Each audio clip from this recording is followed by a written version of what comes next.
Hi, Vivas, and welcome to another Viva October installment of Viva Aaliyah. I am so excited to interview our guests today, and as you can see, I'm just looking as womanly as ever. I am so excited to continue on this journey of new makeup transformations. Today, I'm bringing you a little, I tried to go like feline, alien, purple people eater. We're going to bring in a little close to the camera so you can see. Yes, we love to see it, sweetie. But I'm very excited for today's show. We have a new setup. Let me know how you like it in the comments. Dominic, our producer, is actually in Mexico. He's watching the show. So we have my very strapping husband, Chip, and our associate producer / assistant / Miss Everything, Sarah McDermott, working behind the scenes today. And we have a very special bartender, virtual bartender today. He is probably one of the most stunning, smart, wonderful people I know. No, I'm just kidding. He is my alter ego. And he is going to bring you today's What's in Your Glass cocktail of the day. So let's turn it on to, well, me. Hi, everybody. My name is Michael. I'm the man behind the makeup, Aaliyah Martinez's alter ego. And I'm here today to make you my version of a fruity margarita. So let's get started. What we are going to do first is take our jigger and fill that with 2 ounces of mezcal tequila. I do like mezcal so that you can get a little bit of a smoky flavor in there. So let's pour that right into the bottom side of our Boston shaker. And then let's go into Cointreau. Cointreau is an orange liqueur, so that's where you get that citrusy flavor. We're gonna add a full ounce of Cointreau to this margarita. Let's dump that in. Typically you add some simple syrup. We're actually gonna get our sweetness from fruit juice today. I actually like to add 1 or 2 dashes of orange bitters in there. So we're gonna 1, 2 with that. And then of course you need the really tangy citrus. So let's add in the juice of 1 full lime. It does seem like a lot of lime juice, but it's gonna taste amazing when it's all together. So, bottom of our Boston shaker, let's put the top on, flip her over so we can get that seal. And you're gonna wanna shake this for about 30 seconds. 30 seconds is longer than you think. So I'm gonna chat through it so I'm not thinking about it. 30 seconds is gonna hit when your hand feels like it's gonna fall off because it's so frozen. So we're gonna keep going here, keep going, keep going, keep going, keep going. Almost until I really can't stand it anymore. And then we can pop that top. And I actually use this, the smaller end or the bottom of the Boston shaker, and pour that right over a glass of ice. This is my strainer. Yes, yes, yes, we love to see it. Yes, all of that margarita goodness. And then I'm just gonna top with some strawberry orange juice. We are kind of making a skinny margarita today because this is Crystal Light. So, other than that, we want to know what's in your glass. We'll see you making this next week, and Viva Aaliyah.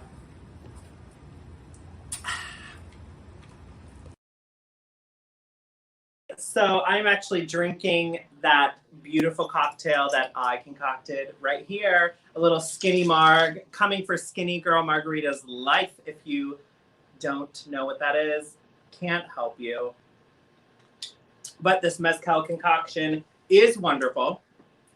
And if you want to be a featured virtual bartender, I would love for you to send in your submissions. Go ahead and send those to production@AaliyahMartinezQueen.com. That's production@AaliyahMartinezQueen.com. Sarah, you are doing great, sweetie.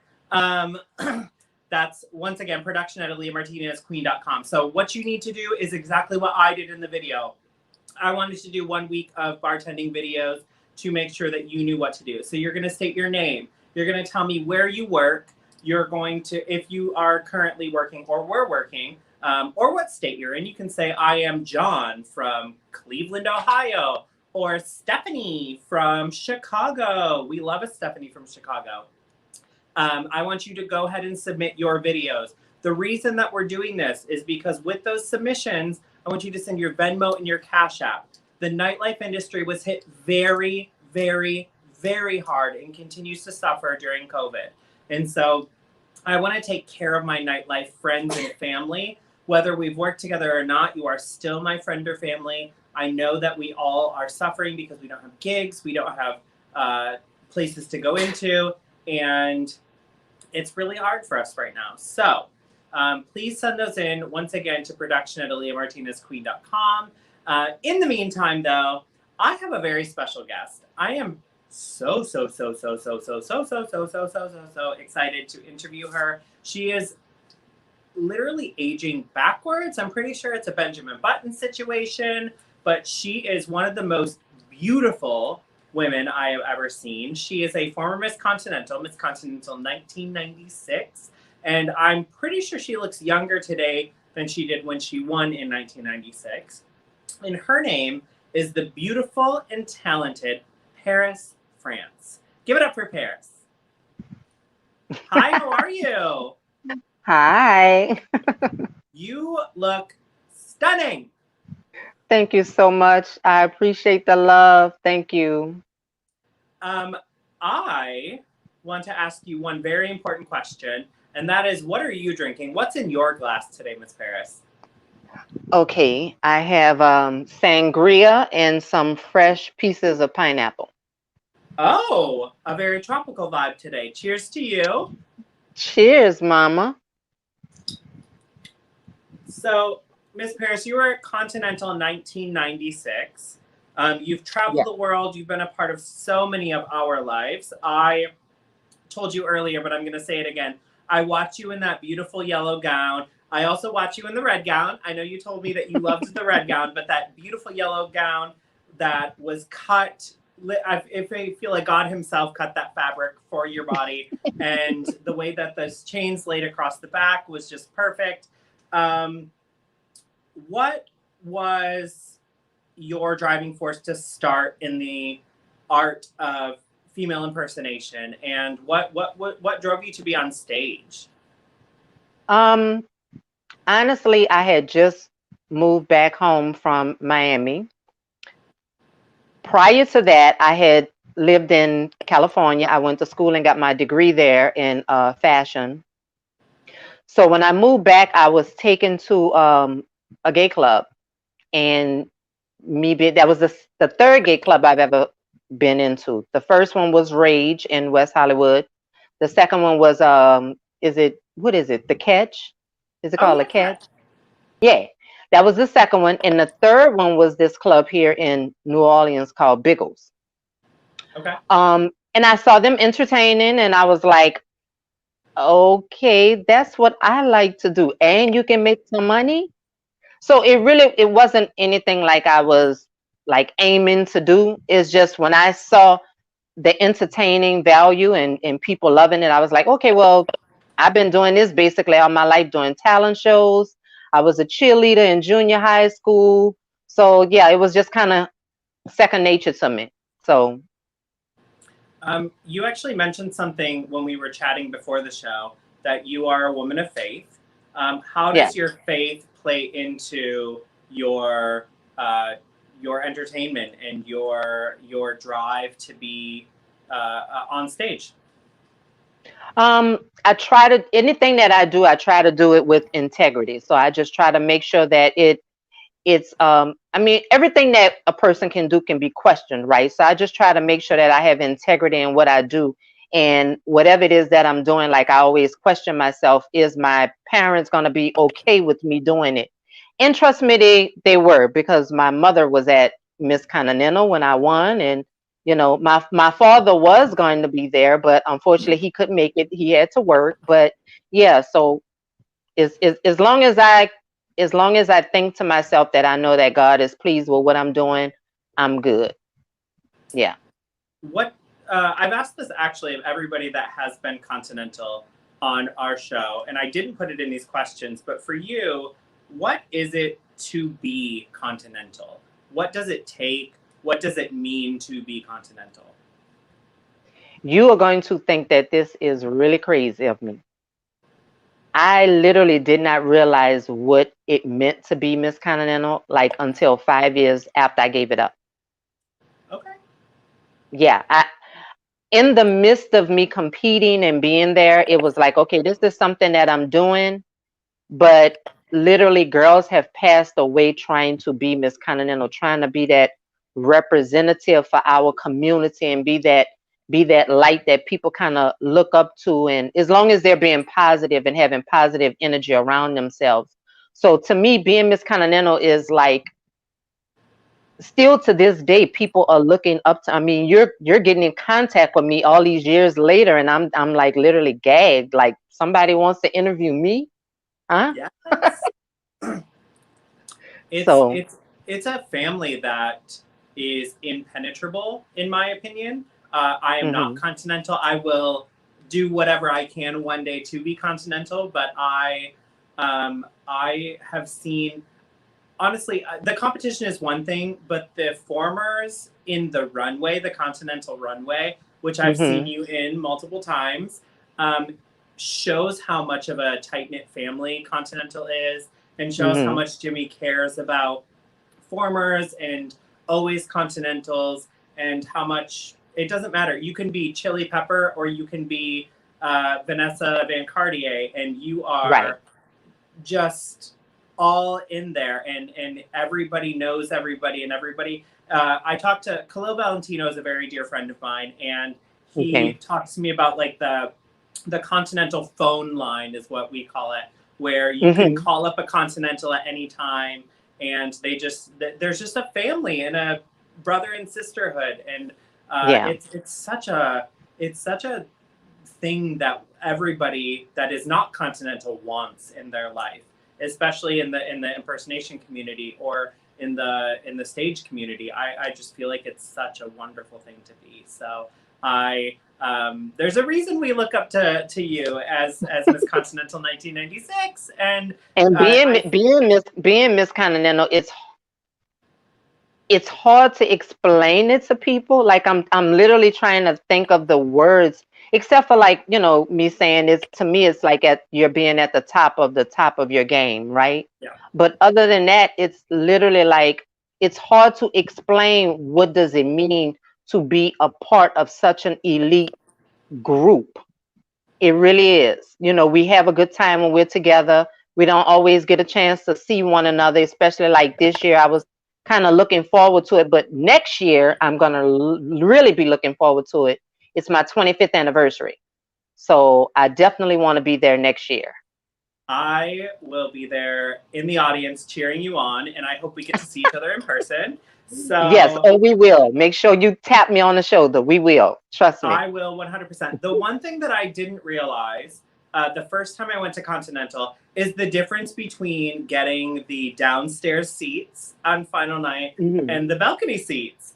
It is, Yeah. you cannot go downstairs if you are not on that list. And so I will never, I have not done that since then, but I will never do that But again can I give because, you a secret though? Can I yeah, give you a little secret?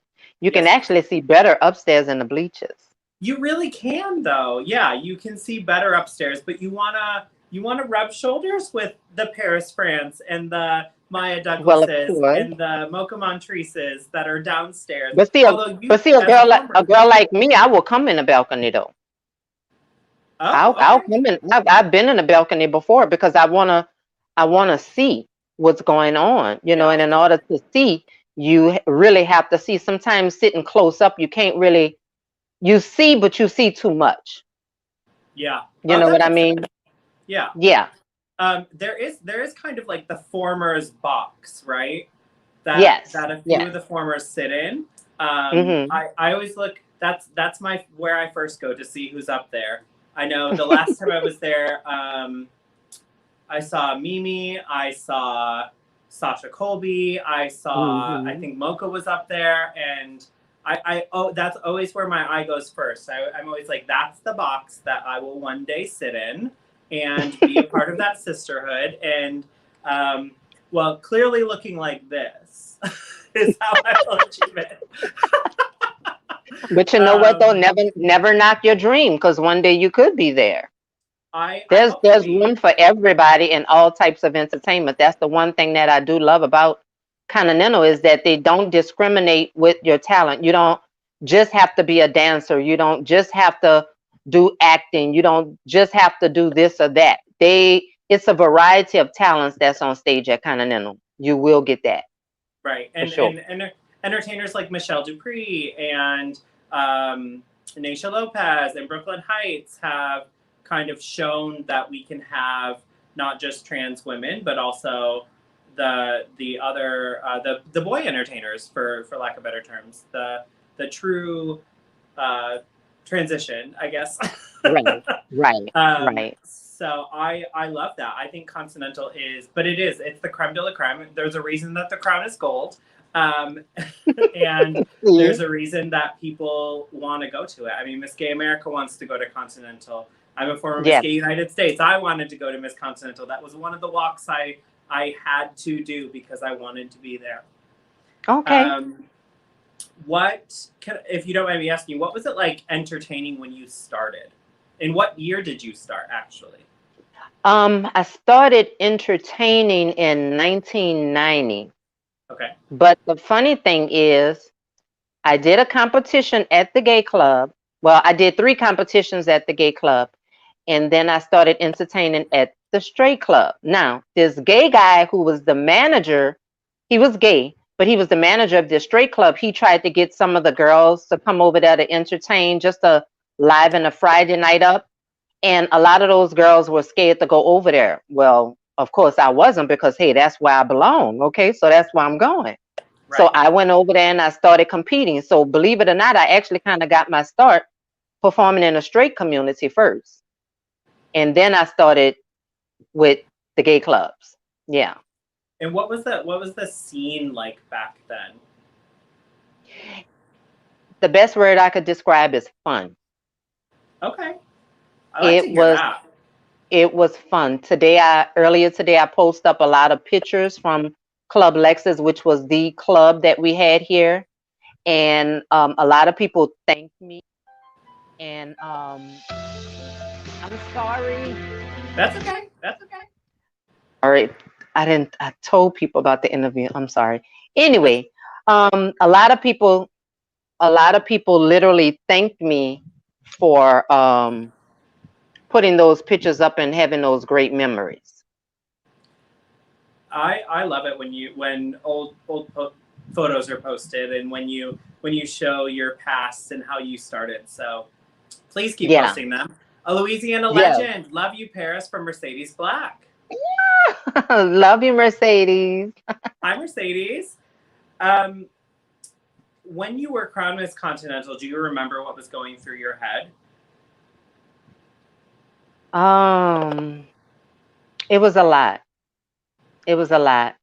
And actually, when I think about it, doing question and answer in that category in particular, after I answered the question,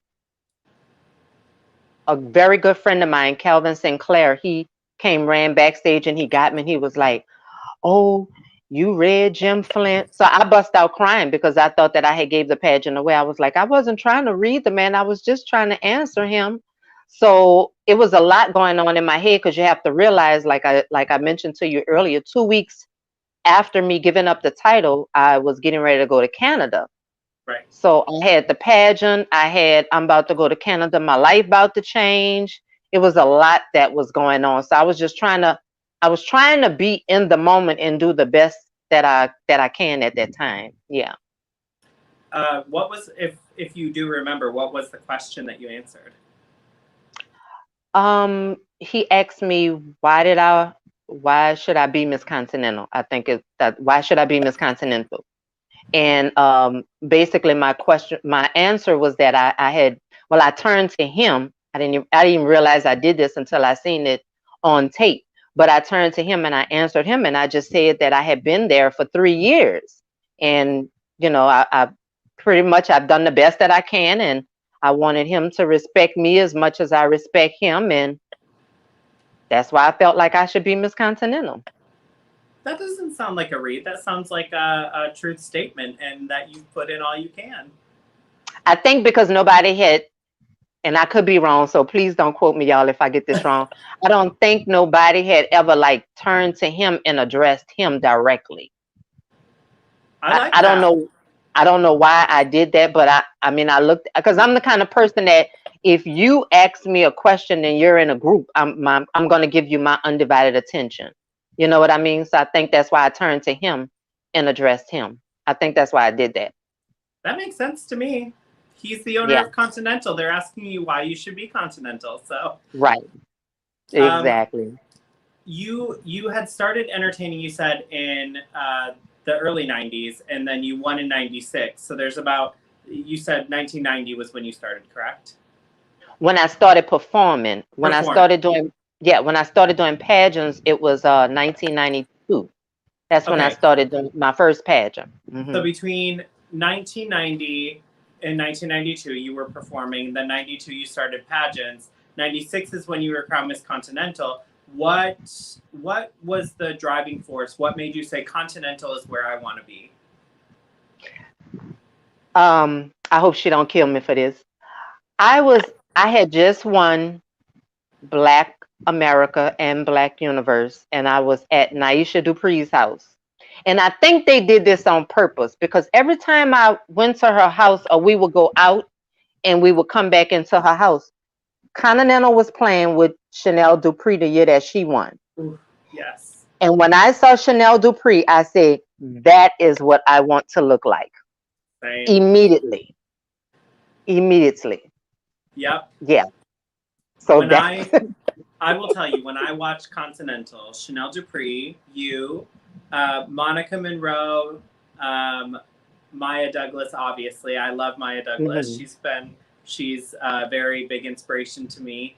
But Erica, Tandy, but all of you are in that. Also, I think not a lot of people say Tiffany Arriaga. She was such a wonderful entertainer, and she is such a talented individual. And I feel like I am drawn to women like you and her that have really just come in and kind of turned the system around a little bit. You answered the way you answered, and you gave Jim Flint a look in the eye, basically, and said, here's why I'm here, and here's why I should be Miss Continental. And those are things that I really adore and really love. So all of you were just such big inspirations.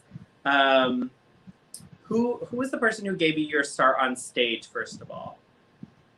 And then there's a second part to this question. My start on stage in reference to like being an entertainer overall. Okay. Well, I did competitions. Probably once I joined the cast of Lexus. Okay. Yeah, his name is Mert. Here from New Orleans. People in New Orleans know him. He owned Club Lexus, so I would definitely say like he's one of the ones that gave me my start. But I started doing the talent shows, you know, just entering the Monday night talent shows, that sort of thing. And then I did the finals, and after that, that's when he opened up the club and I became a cast member. So. And then who, obviously we just heard the story about who started you in Continental, but who started you in pageantry? What was your first pageant, and who started you on that journey? I just decided to do it. And the first pageant was Miss Big Easy, and I happened to win that pageant, and I'm still the reigning Miss Big Easy, 1992. I never gave it up. They only had it 1 year. And his name was Thomas Franklin. So he's the one that started me off with that. Now, what a lot of people don't know is that in 1993, the beginning of it, I competed in Miss USA. The year that Sweet Savage won. Yes. I had won this preliminary in Biloxi, Mississippi. I'm sorry, my mind is just like so gone. Biloxi, Mississippi called Miss Dixieland USA. I had won the prelim, and that was my ticket to go to USA the year that Sweet Savage won. I wasn't able to make the top 10, but I had a great time in San Antonio, Texas. And because of that, San Antonio is like one of my favorite places in Texas. So if I was to ever live in Texas, hopefully it would be there because I love San Antonio so much. So yeah. As far as pageants are concerned, are you I know you said you're kind of done entertaining as like a regular thing, but Hmm. you do spots here and there, and we've obviously seen you on the continental stage as a former. But is pageantry over for you also, or maybe there's a future for Paris, France to slay the competition yet again? I won't say it's over because you never know what the future is going to hold. I've learned that. I said I've never lived in Atlanta and I lived there for 10 years. So I've learned my lesson with that. Never say never, kids. Um, as of right now, I don't see it. Now, if I was to do another pageant, honestly, and I'm just going to put it out here, I think everyone knows the only pageant that I ever would consider doing is Miss Continental Elite. Come on now. That's, I that's the only one that I can see me doing. I would start the funding. I will vow to start the funding if we can get Paris, France, Miss Continental Elite. Oh my God! Please don't let certain people hear you say that because they'll be so on board. Trust me. I'm gonna call Mama Maya Douglas and say, let's get Paris, France back on the stage. Oh my gosh. I would live and die and would be there in the balcony because you said that's the best place to see the pageant, Yes. not front row. But I would be in the front of the balcony. So I would be Okay. there Yes. to see you compete. So you let me know, please, and I will be there. And I will I let you promise know. you, if you say you're ready to go, I will start the funding. I will be the first person on that fundraising drive. I'm gonna hold you to that. Okay. Please do. Please do. Okay. Shackled down. All Um, right. so you actually mentioned this a bit earlier. You said you were on your way to Canada. Yes, Paris, Tiana Nicole McIntosh. Um, you talked about going to Canada right after Mhm. Continental, but you were going there for personal reasons. You actually started a group for trans women and or people transitioning. And I would love for you to talk a little bit about that. Talk to everybody about the name and how they can find information.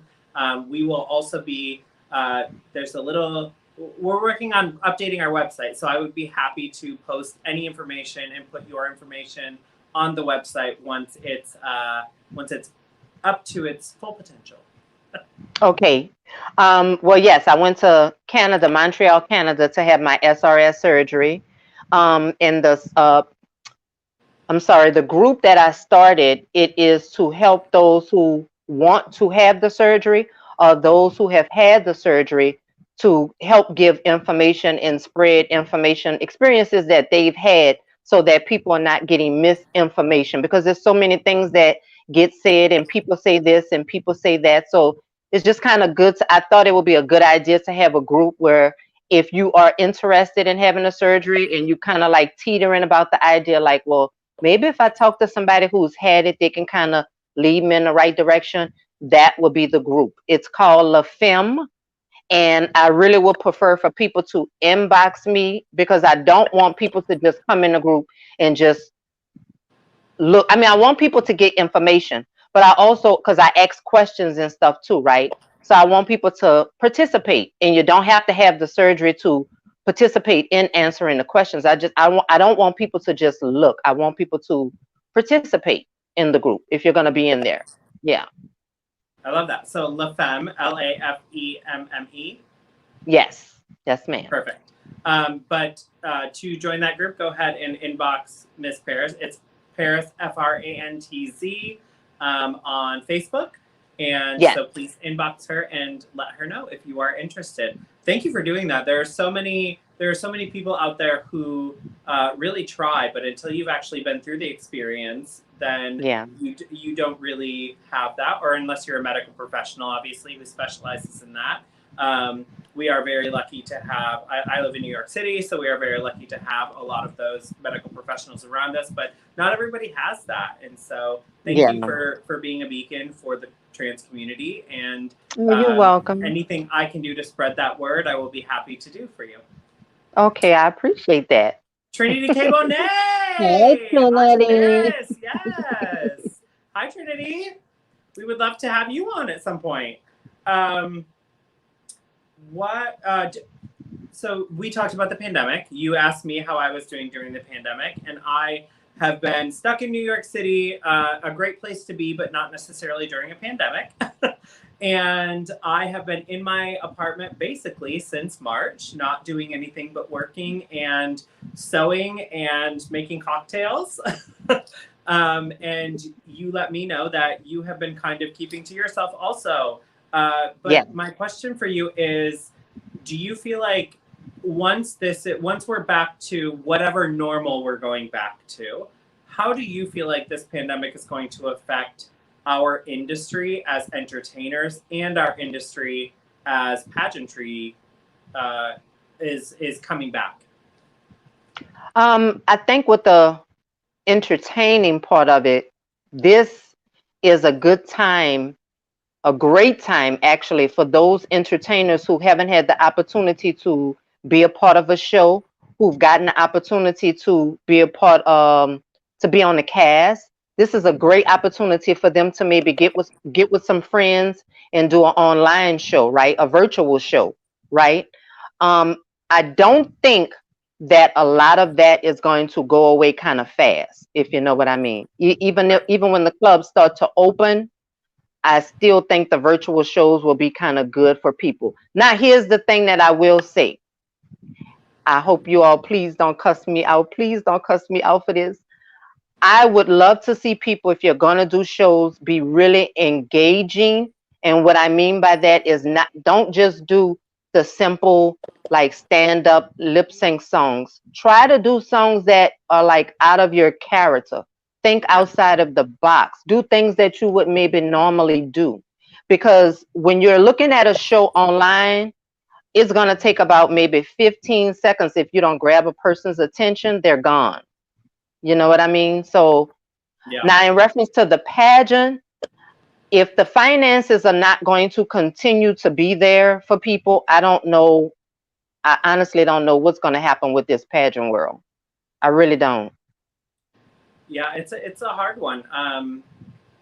Westland just announced that they are going to postpone until 2022 because of finances. And so I commend them for that. I think that they are thinking beyond their pockets and beyond getting people in seats.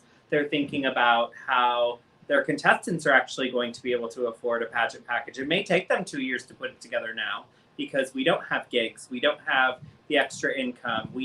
I mean, Trinity was just on here. Even Drag Race girls are not making the money that they were making before. So it's very hard to know what's going to be in the future for us. And then there are other systems that are having pageants in the next few months. And it's scary to think, and it's interesting to see. And I am interested to see how both pan out.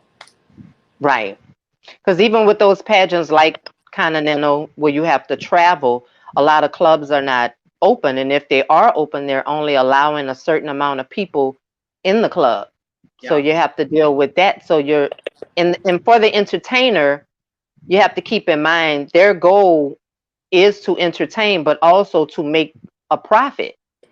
Mm-hmm. So if you're only allowing 40 people in a club and they're used to having 200, 300 people, it's going to be hard for them to really make a profit, like talking about it. And that's just in tips, you know? Right. So if the club isn't making money, then your booking fee may have to be lowered, you know? So it's gonna be some serious changes with all of this, unfortunately. Just like the rest of the world that we're having to deal with different changes. Retail stores are closing, restaurants are closing, businesses are closing because of this. So yeah. And yeah. I was thinking about the percentage of people being able to go into a venue.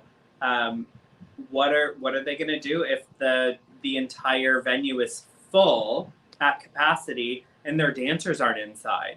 Do their dancers not go on stage with them? What if a performer came late or a judge came late and it was full already? Can they let them in?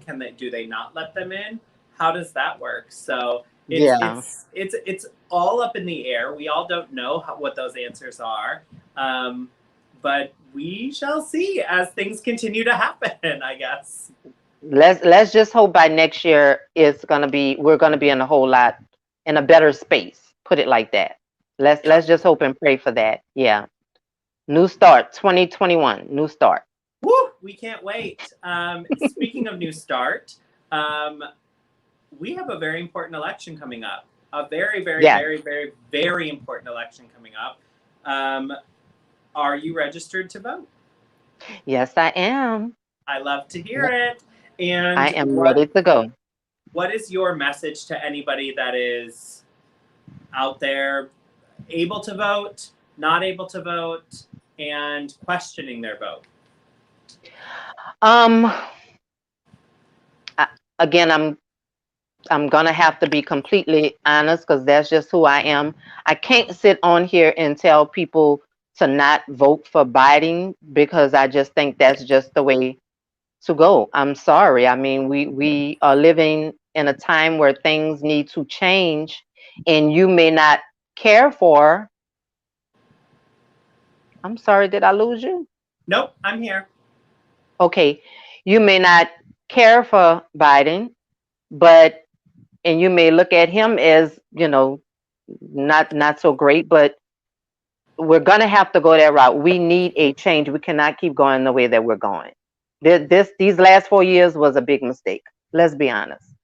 Yeah, it's been really and hard. We can't continue, right? So I've been trying to just constantly putting up posts telling people, to vote, talking to family and friends and making sure that, like, hey, look, we need to do this. I personally do not want to mail in no vote. I'm going to go. I don't live that far from the library where I have to go. So I am going to definitely be there early that morning to make sure that my vote count. I don't want to do the mail-in. I don't trust what's going on with the mail and all of that. So I'd rather go stand in line. I hear that. Biden-Harris 2020, yes. Yes.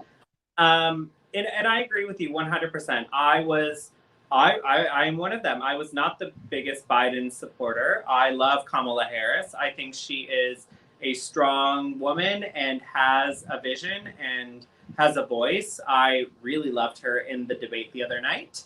But Biden was not my cup of tea. I was a Kamala and Liz Warren fan, and before that, I was a Bernie Sanders fan. And but I know that this is the change we need. We need to come together. I am a Mexican American and a Native American, and as minority people, we need that vote. As LGBTQ people, we need that vote, and we need to vote for that. And we can't take that with a grain of salt anymore. We have to make sure that it's solid and we stand together. Yes, please. Let me just please get this out. For those who don't like Biden and don't decide to go and vote, you're literally going to be voting for the other side. You need to go. You need to be there, be present, and vote. Do your mail-in, but make sure that the mailboxes are taken care of and all of that. But please know that, because I know some people say, well, I'm just not going to vote. If you decide not to vote, you're literally still voting for the other side. And you don't want to do that. You want your vote to count.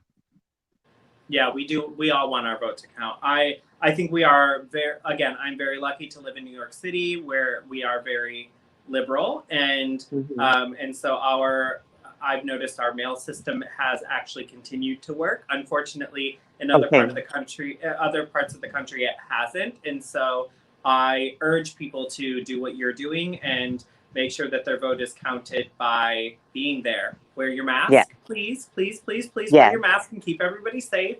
And do what you need to do. Use your voice, use your constitutional right, and get out there and vote. Bring a folding chair. In case you Yeah. have to stand for a long time, bring a folding chair. There you go. And There you go. Bring and a cocktail if you want. Get a little grill, set up a little tailgate, do whatever you have to do. Just make sure you are there. Yeah, bring a Yeah. cocktail. Cheers. Cheers to voting.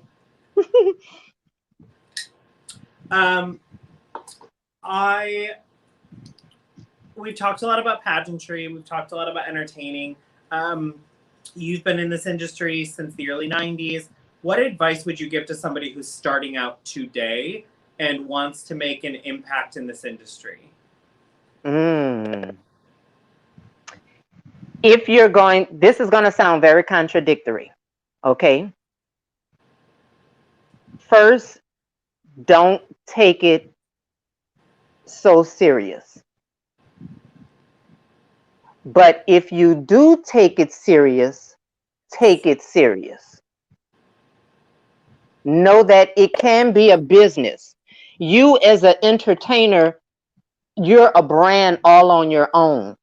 I know a lot of entertainers be more concerned, especially with pageants or with shows, if people are booking them, or if they want a pageant, if their promoters are doing this, that, and the other. You still have to work for self. You are self-employed when you are an entertainer. So you have to put yourself out there with your brand. Stop depending on these other people to do things for you. This generation has it so much easier because everything is just through Facebook or online. We literally had to go and have pictures taken. We had to go to the club, give our pictures to the owners of the bars. We give them our information, try to get bookings, and sometimes those bar owners would say, okay, well, let me see what you can do. How about this? You do a free show this time, and then if you do good next. So we had to go through all of that trial and error. So yeah, don't take it serious. Don't take it serious to the point where you're losing friendships.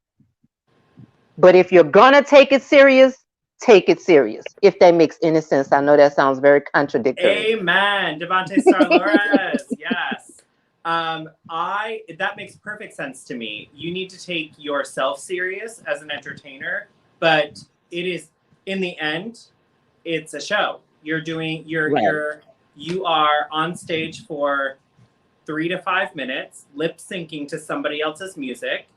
You do want to be the best that you can be, but you also need to realize that that's what you're doing. So I understand. Yeah. Also, I love what you said. I started in the year 2005, so I started 15 years after you.